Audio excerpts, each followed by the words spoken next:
Well, good morning, beloveds. Welcome from Southern California. Casper, come here. Casper, come here. Come here. Let's see, big boy. Let's see. Oh, my goodness. Oh, you're such a big boy. Come here. Come up here. There you go. You say, everybody, there's Casper. He's laying underneath. That's where he likes to lay. Happy Tuesday to you. It's beginning to dawn. The later spring is coming. You see the light chasing me around as we're just a little over a month away from the summer solstice. It's a beautiful day here in Southern California, beginning of a heat wave.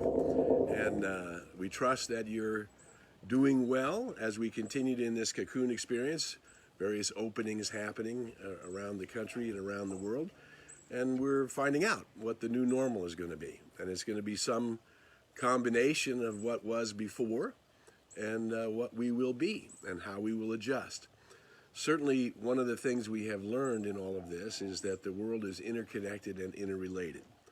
And as we talked about before, most of the world's population is not very much aware of that. Today is Cinco de Mayo, which is the celebration of the big Mexican victory in the Franco-Mexican War, and was a small group of Mexican soldiers who were able to endure, and that was celebration of the character of the Mexican people. And we celebrate Cinco de Mayo, and we celebrate the character of the Mexican people. So, one of the big questions happening for people as they're working their way through this cocoon situation where we've been asked to stay at home, we've been asked to find ways to not socialize, and that's a very challenging thing as humans are social creatures. But it's also a very renewing thing. And I think probably the greatest thing that's going to happen out of this deal is that we will have learned a little better how to sit peacefully with ourselves, which I think is very important. To find yourself in good company with yourself is one of the great gifts of life. A couple of things I wanted to share with you. William James was a great American thinker. He lived in the later part of the 1800s into the early part of the 1900s. And he was really attributed as being one of the great first American psychologists, and was applying the understanding of the conscious mind and subconscious mind and in new ways at that time. And so he is given a lot of credit. And one of the things that he said is the greatest discoveries of this generation, meaning his generation, or any generation, is that human beings can alter their circumstances by altering their attitudes of mind. Human beings can alter their actual physical circumstances by altering their attitudes of mind. And of course, what we are talking about here in my book, Habitudes, or Obvious Power, The Secrets of Habits and Attitudes, we talk about how establishing attitudes are really good for you. And one of the things that is really necessary now, as people are trying to find comfort and solace, is what's going to happen, and what is happening is by means of this stillness, we're being able to listen to this voice of intuition within us. There is something within us, the philosopher Ernest Holmes says, that knows and knows that it knows. Something within us that knows and knows that it knows. And when we get to that place, when something is very clear that we hear this voice of intuition, this voice of the self, this voice of God within speaking to us, we can discern and then we can follow. We can listen and then we can follow. And those ideas that are emerging from that part of you that knows and knows that it knows, those are the ideas that are coming directly from Source. They're coming directly from Source through your heart and mind, and through your heart, then your mind sees it, then your mind acts upon it.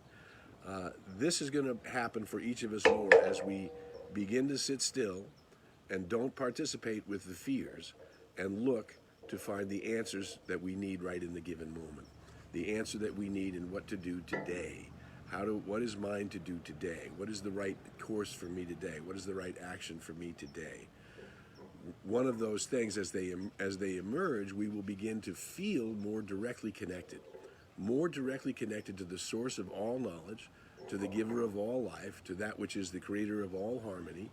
All of that is there for us, and that the way it comes into our experience is it comes into our experience as a sense of comfort, that we feel that we are, look at this sun moving around so fast here, magnifying my gray hairs.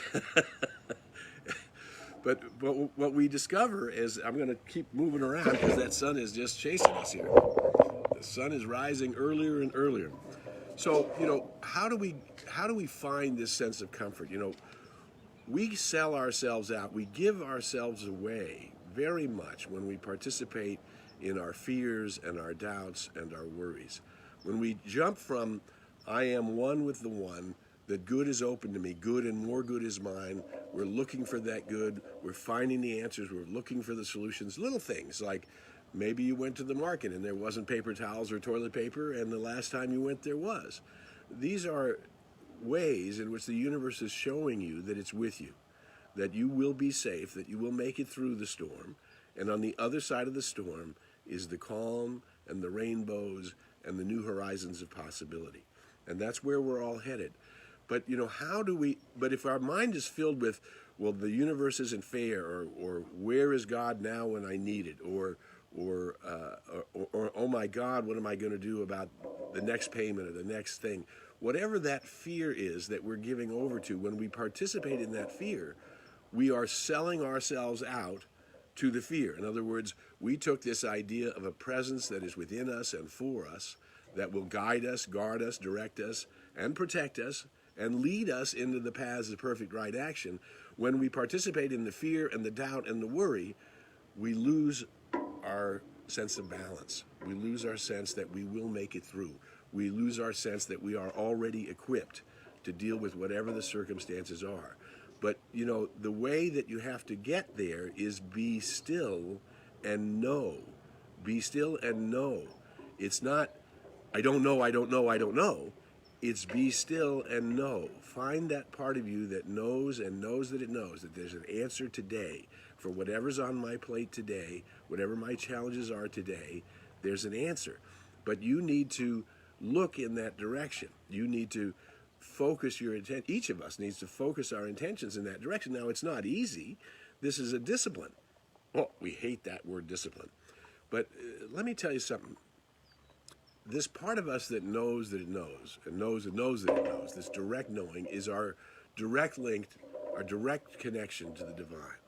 Beyond all circumstance, beyond all situations, there's this place where we have a direct connection. And this is often called the I am presence, or the self of myself. As I mentioned last week, that the most ancient writing says the self shall lead the self by the self through the self, meaning this inner voice will talk to my personal self, I will respond to that self, and the answer will be revealed. So how do we get that state of mind where we're not participating in the fear and the doubt, and we're participating with the anticipation of a greater good? Good and more good is mine. Ernest said this great, Ernest Holmes, the philosopher, had this great line. He said, we were born to have fun living. Now, can you imagine in this circumstance that it still remains true? You were born to have fun living.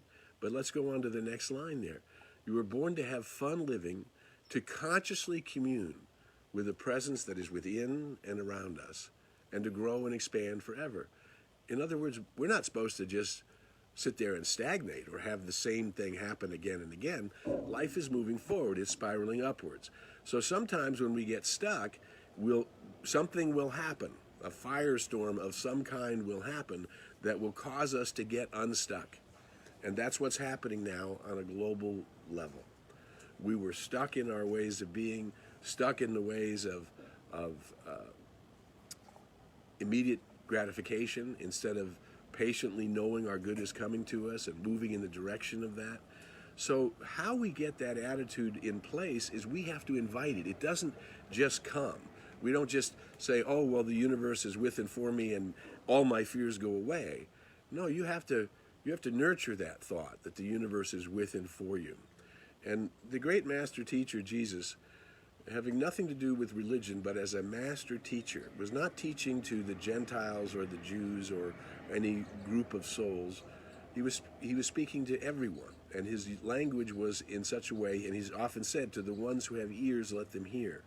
That if you're able to get beyond separation, beyond segregation of points of view, and just listen to the lesson, you'll see something wonderful is there for us. And the very simple lesson he gave is 3 phases of how to keep your attitude right. The first one is ask. Remember, the phrase is ask, seek, and knock. So the first thing you have to do if you're seeking comfort from the universe, if you're seeking guidance from the universe, if you're seeking peace, that peace that passes all understanding from the universe, then you have to ask for it. What is it that you're seeking? What is it that you're seeking?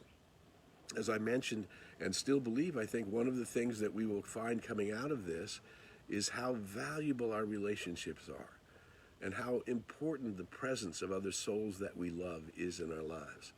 And how were we before this when we saw our friends or our children or our grandchildren or our beloveds in any way, shape, or form? Were we really present to them? Were we really aware of the great gift of their presence? That's why I love the idea that it's okay to refer to each other as beloveds, because the divine has already chosen you as the beloved of the Most High. So if you're wanting this deeper connection with life, this greater sense of belonging, you have to ask for it. And you have to have in your mind that intention set. What is it that I'm trying to do? What is it that I'm trying to create? Right? Ask for what you want. Now, that means if you're asking for health, you're asking for wealth, you're asking for love, you're asking for relationships, whatever it is you're asking for, you can ask for it. There's no limit to the good that you can ask for, but if you don't ask for it, how are you going to know what it is that you're seeking? So you have to ask for the thing that you want. Now, the next thing is seek. Well, so if I want a greater degree of connection, look at the sun is just moving so fast. This heat wave is coming to Southern California. If I'm asking for a deeper connection, a deeper sense of belonging, then I have to then move in that direction. I have to move in the direction of seeking what I'm looking for. So if I'm looking for a deeper connection, even when we go shopping and you put your mask on inside the store, or you're 10 feet away from somebody without a mask on, can you communicate that you honor them, that you respect them, that you know that they're on a journey, that they're struggling to see the relationship to themselves and life, that you have to begin to seek the kind of thing that you want. So if you want a deeper connection, you need to seek it, both among friends and loved ones and among complete strangers. Seek that which you ask for, that which you want.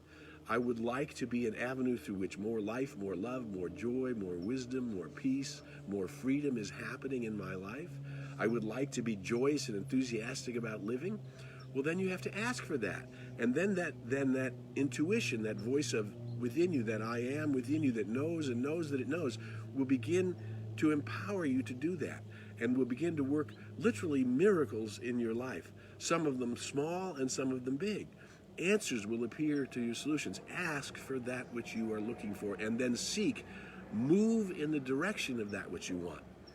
You know, so in show business, particularly in front of the camera show business, you have to do a lot of auditions in order to get the roles that are yours. You don't just go on one audition, and that's the third part. The third part is, well, sometimes, oh, here's my great opportunity. This is it. And we think, this is the thing I need to jump in and respond to. No, this is an opportunity which has come from your asking and your seeking, and now you go to the audition, for example, and you don't get the part. And you get so disappointed. You think, what happened? What did I do wrong? No.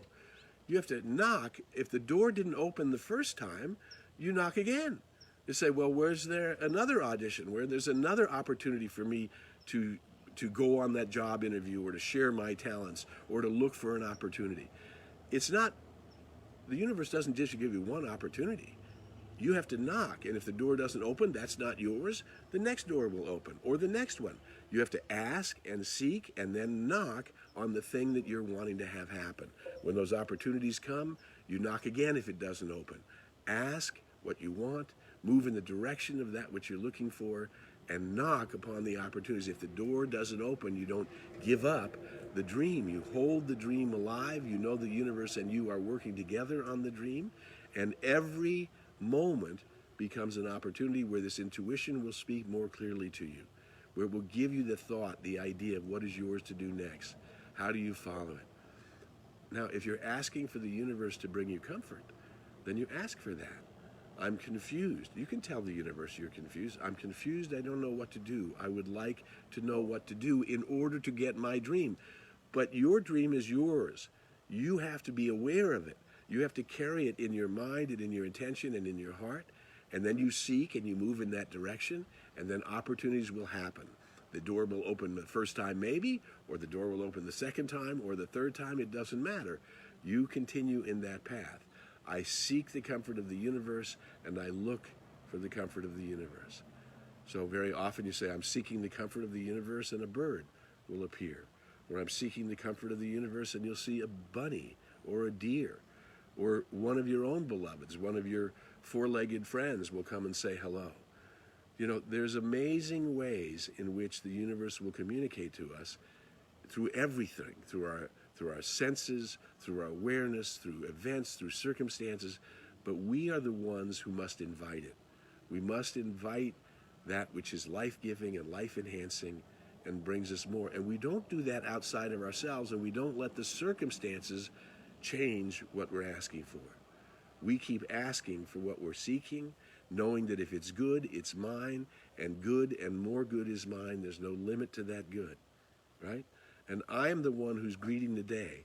I am the one who is saying, this is mine, my good, and I'm going for it. I'm moving away from the fear and into the greater good. I'm trusting the greater good for my family. I'm trusting the greater good for my friends. I'm trusting the greater good in all that is life. There's a greater good seeking to happen in all of this. And it's happening because you're going to know yourself better through this. And then you're going to find you have the strength and the courage and the wherewithal and all the gifts you need to have everything that you need to fulfill your dreams and to make them come true. Circumstances, including a pandemic, does not change that you are guided, guarded, protected, directed, and led into the paths of perfect right action. But you have to ask for it, and you have to trust that it's there, and keep asking, and you follow those simple instructions. You ask for what you want, you move in the direction of you want, and you knock on those doors of opportunity as soon as they're there. And you do not allow yourself to give up on the dream. Maya Angelou was absolutely right, the poet and author. Never, never give up on the dream. The dream is real and is happening, even in the midst of this firestorm outside of ourselves. You're doing well, you're strong, you're vibrant, you're healthy, you're protected, and you're led. And you need to declare that and ask for it and know that it's happening. And then look with wonder at what is unfolding in your life. There's a great good unfolding in our lives right now. Go to newthought.com, get on my list so you know whatever else we're doing. But we'll be here Tuesdays right at this hour. And so let's just take a minute now and allow ourselves to breathe deeply. Good and more good is mine. There's no limit to that good. For I am a co-creator with the universe. Everything I think and say and do and feel makes a difference.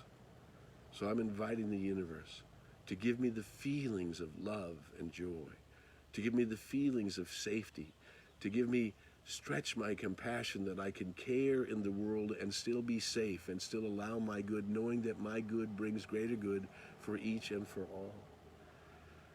Breathing and relaxing. My good brings greater good for each and for all. This idea that suffering is the way to get ahead is not true. It is not true now. It has never been true. It is not God's plan. God's plan is good and more good, love and more love, joy and more joy, freedom and more freedom. So for each of us here gathered, for each of us that hears these words, I'm knowing that that joy and that freedom and that greater good is yours by right of consciousness, by right of the gift of your soul that has already been ordained by God. The victory is complete, and you turn in the direction of your own intentions, love and more love, joy and more joy, freedom and more freedom, and a greater good is going to reveal itself in your experience. My friends, it is my honor and privilege to be with you today. Share this video with anybody you know who can find some comfort in finally just changing the direction, moving from fear to faith, moving from emptiness to a fullness and to a joy and to a connection that is yours because you are already ordained as the great and beloved of the Most High. It's my honor to be with you today. We'll see you next week, Tuesdays at 8:30 Pacific Time on Coffee with Casper. Bye for now.